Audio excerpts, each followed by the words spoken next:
Welcome to Cruise Through HTX, a podcast about the individuals, businesses, organizations, and places that make the greater Houston area great. One such place is actually one of the most underappreciated places in the entire city. I'm talking about the Houston Toy Museum. They are going to be hosting a live event on May 18th in which they invite legendary toy designer Stefanie Eskander. She is the brains behind Gem and Wrestling Buddies and so much more. She joins the show today to talk about her experience designing Wrestling Buddies and all the legendary toys that you and I grew up playing with. She also talks about the emotional attachment and nostalgia that Wrestling Buddies have for fans, as well as the importance of nurturing and imaginative play in childhood development. This was a really fun conversation, and I'm looking forward to meeting Stefanie at the Houston Toy Museum again on May 18th. You can catch up with the museum at HoustonToyMuseum.com, and on Stefanie's website as well. You can learn about what she's got going on at StefanieEskanderDesign.com. And if you enjoyed this episode as much as I did putting it together for you, please consider sharing and subscribing to the show on your favorite podcast platform. Hi, I'm Ed Sheeran. This is Bruno Mars. Hey, it's Katy Perry. This is your man Flo Rida with Freddie Cruz. This is AJ Mitchell with Freddie Cruz. Freddie Cruz. Freddie Cruz. Tell you go pick Mr. 305 and you already know what it is. My name is Freddie, and it's time to cruise through HTX. I've got to know, Stefanie, who is the better wrestler, Big Boss Man or Jake the Snake Roberts? Oh my gosh. Oh, Big Boss Man. What? I don't know. I don't have a favorite wrestler. We're ending the interview right now. I'm just kidding. I'm kidding. Oh, you're a Jake the Snake? Well, I saw Jake the Snake at a WrestleMania event in 1990.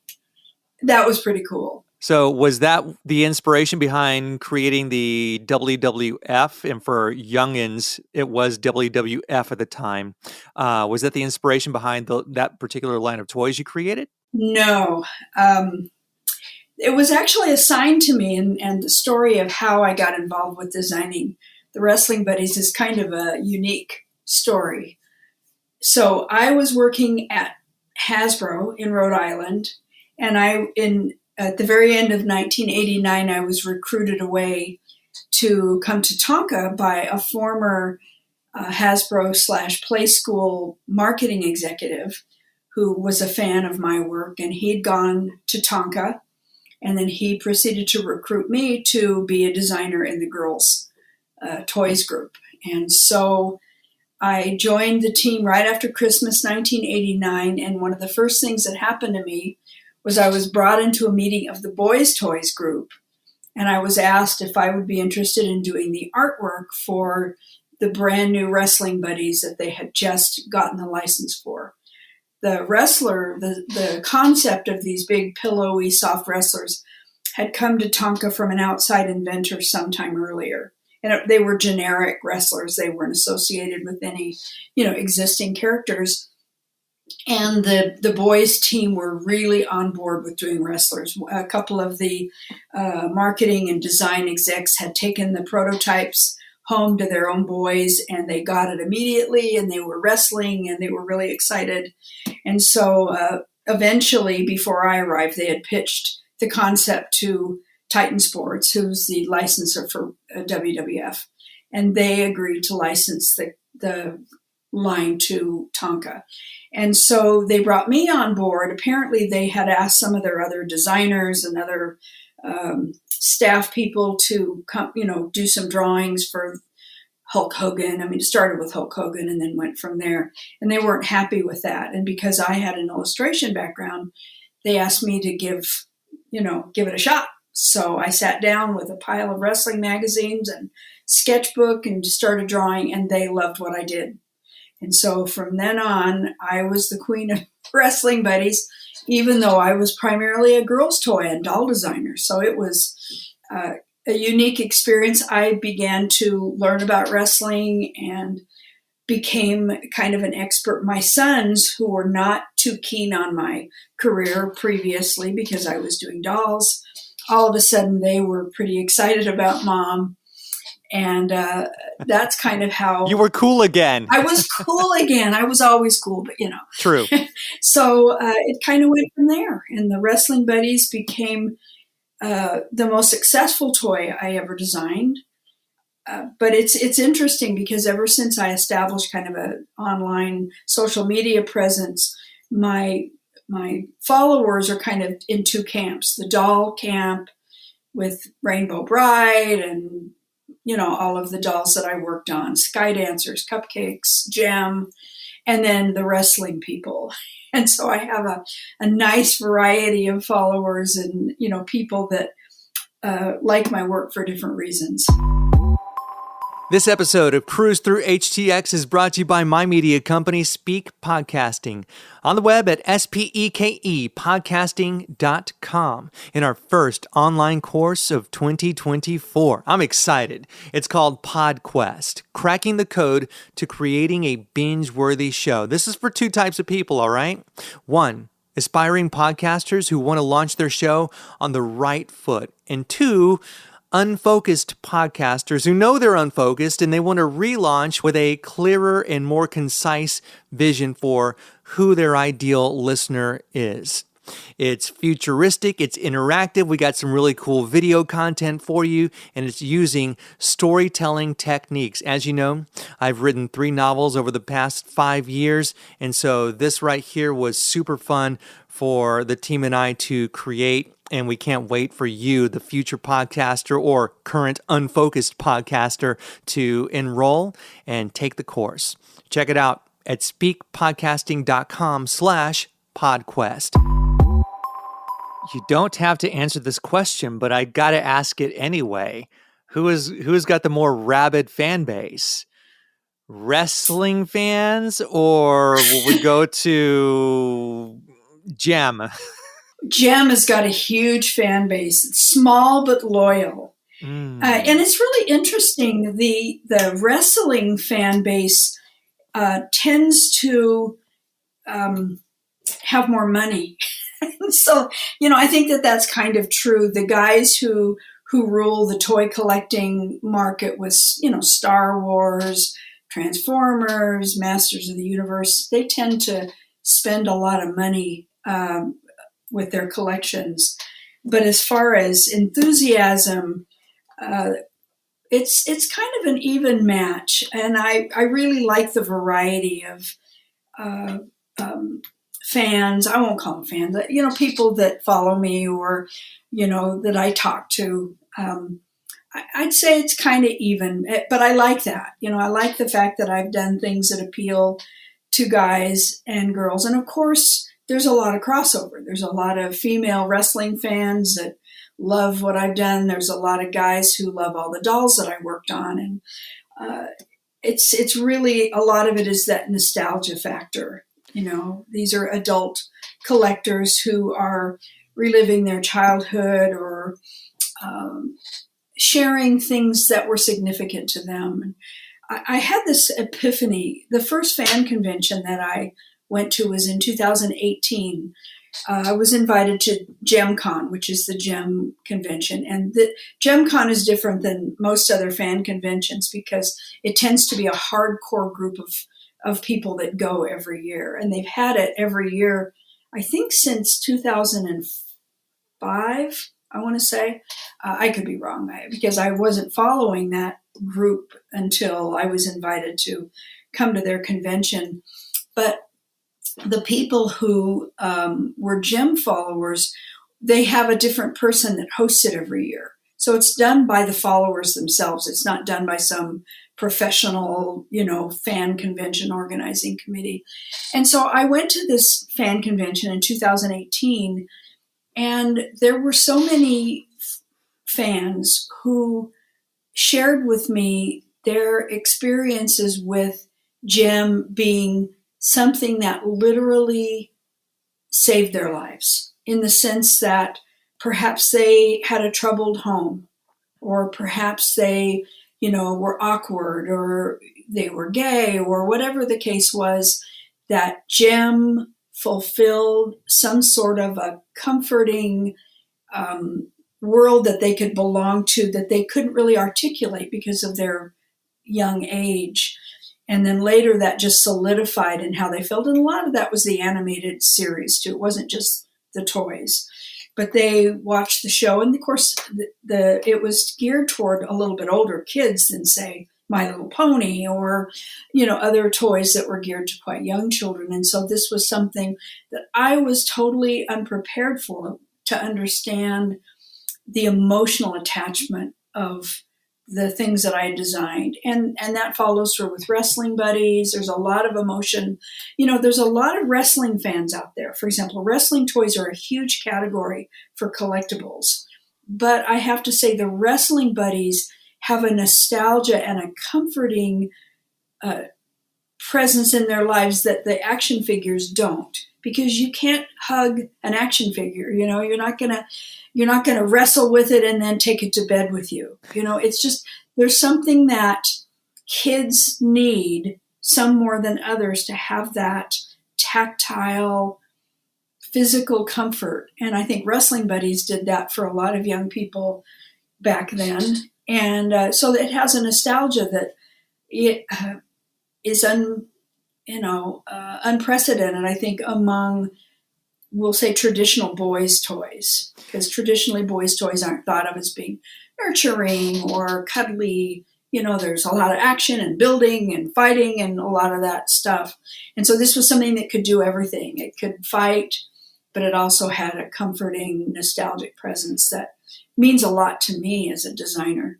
It's interesting you bring that up, and it's sort of related to what you talked about with regards to the Gem animated series. I used to watch Gem. I have no shame in my game, and it's not because my sister was a fan either. I genuinely loved Gem. But going back to what you're talking about with the wrestling buddies, maybe it could be that it's a different kind of nurturing sort of thing that kids were yearning for. Maybe they didn't have a grandpa in their lives that they could, go and enjoy some time on the couch and curl up with their grandpa and read a book, because they didn't have a grandpa in their life for whatever reason. Maybe he was deceased, or maybe he was Right. lived across the country, and so maybe that filled a void the same way that the Gem series filled a void, in that, as I'm remembering watching the cartoon, they didn't look like Barbies. And in fact, Yeah, in right. the theme song itself, Gem is truly outrageous. So they were doing things that were typically not. And I'm dating myself. I'm a child of the '80s.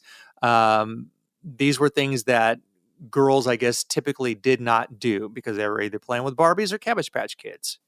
Right. I just finished an interview with a young woman down in South America who's in college, and she is interested in toys and toy designs. And she was sent me this lengthy questionnaire, and it was mostly about Barbie. But it was really interesting because you were talking about nurturing, and did the kids have a grandpa or even a father in the home, especially boys. I think there's something to be said for that. And one of the questions was talking about gendered toys. And I think that that's kind of a hot topic right now, whether we should have gendered toys or whether we should have gender neutral toys. And I think there's probably a school of thought that all toys should just be totally open-ended, that we shouldn't have gender toys at all.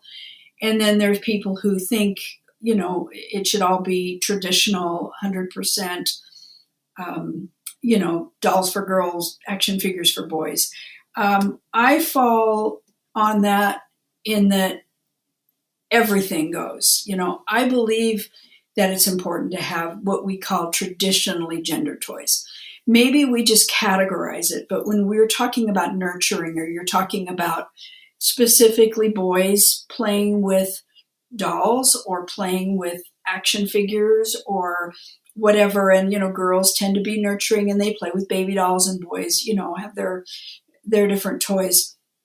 I think that boys particularly need to be encouraged to be nurturing as well as adventurous and building and all of those things. So I'm kind of the school that the more the merrier. Rather than eliminating the pink and the blue, why don't we just have pink and blue and yellow and gray? I mean, in other words, have it all. Let the children choose. When I was growing up, pretty much all the toys for girls were like homemaking toys, tea sets and ironing boards and, in addition to dolls. I was a tomboy. I didn't play with dolls very much. Surprisingly, I ended up designing dolls. I had a few dolls, but, I would rather be out riding my bike or climbing trees or things like that. So, I understand the value of abroad, but I think the more the merrier. The more toys out there. Why make it so that we understand that all of those things are important for childhood development? I'm really into kids. I think that toys are about kids. Of course, there's a category of toys that are adult collectibles and things that adults like, but I'm a kids toy designer, and so I think we should let the kids lead us as far as toy development into what kids like, not try to mold them into some little social experiments by taking things away because we don't want them to express their natural inclinations. Let them play with whatever they want to play with, but give them lots of choices. And if if the kids in the daycare center, if the little boys want to play in the kitchen area, because they want to be chefs like their dad, or they want to play with the dolls, that's great. But I also think by trying to make everything neutral, we make everything boring. Yeah, no, you make a fair point too. And also, it would help if a boy learned how to, I don't know, iron. Yes. Yeah, why take that option away? Right. Because you are rejecting women's stereotype roles. Why don't you just make it that's just a play pattern? In the toy industry, we talk a lot about play patterns. And that's how, and there are play patterns, like nurturing toys is a play pattern, and building, construction toys, role play. There are so many different play patterns that we utilize in developing toys and developmental milestones. What's appropriate for a 2-year-old is not necessarily appropriate for a 7-year-old. So, age appropriateness, safety, all of those things go into the development of toys. But, in my opinion, the best toys allow the most imagination, because I think imaginative play is what drives childhood. And now that I'm a little bit more aware of a lot of kids' struggles that they might have had with their own personal situations, I realize that escape, that imaginative escape that helps them to, filter out the, things that they might be going through, broken homes or, foster home, whatever their circumstances are, developmental issues, illnesses, that kind of thing, that we want the toys to have an emotional attachment. And, sometimes I wonder, even though I'm still designing toys today, I do wonder if some of the toys that are being developed today meet that criteria, are fostering creativity and fostering imagination. And it's just collecting, finding that blind box package and, collect them all. Or is it really inspiring imaginative play and escaping into a world that the child creates themselves? And it also, and I don't have an answer. Yeah. I mean, it would be nice to have an answer, because at the end of the day, when we are talking about children, these are our most vulnerable people in our world, right? So they Right. have no agency over whether or not they have no control over who they're born to. We like to obviously be optimistic, and they're born to decent people. Sometimes things just happen, and they are caught up in a circumstance that they just frankly don't deserve. And so having a toy that nurtures this curiosity and imagination, that's not, that doesn't have some sort of glass ceiling, like, oh, Stefanie, you can't go there. It denies them the control over their lives that they do have, because they do have control over their imagination. So if John and Jane Doe are putting their thumb on the scale of Stephanie's and Freddie's imaginations, what does that say for how we end up growing up? And then we're just like, oh, well, you know what? I was taught from a very young age that we just don't do that. That's really true. I think I think kids innately are drawn to things that stimulate their sense of control of their environment, and every child is different, and the stereotypes that we often talk about. I mean, society today is very polarized about stereotypes. But stereotypes actually are there because they follow a pattern. They're kind of there for a reason. As adults, parents, grandparents, we need to be open to the fact that kids often break stereotypes and should be encouraged to be their true, authentic selves. But that doesn't negate the fact that most boys, for example, like more rough and tumble play, like construction, like problem solving that way, whereas girls tend to be a little more interactive, interpersonal. They tend to play with other girls more cooperatively. They like, again, the nurturing factor, or as they get older, more the fashion and into trends. I mean, there's just a world of difference. And so understanding those things and yet still being willing to embrace a child's unique differences. I have two 11-year-old granddaughters that live 2 states apart, just so they don't get together very often. But they couldn't be more different. The one is, as she was growing up, was girly princesses, all of the lots of Barbies. The other one, now at 11, is a soccer champ. She's getting her black belt in karate.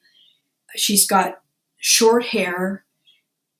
She breaks a lot of the gender norms that you might think of, but she is a delightful young lady who is, and they're both beautiful and interesting and exciting in the things that they're interested in. So, obviously, as a toy developer, we want to try to create things that will reach a broad audience. But then again, if you're designing baby dolls, you're probably going to design dolls that are going to appeal to little girls that like that kind of play. And there's nothing wrong with that. There's nothing I should apologize for being primarily what I would consider a girl's toy designer.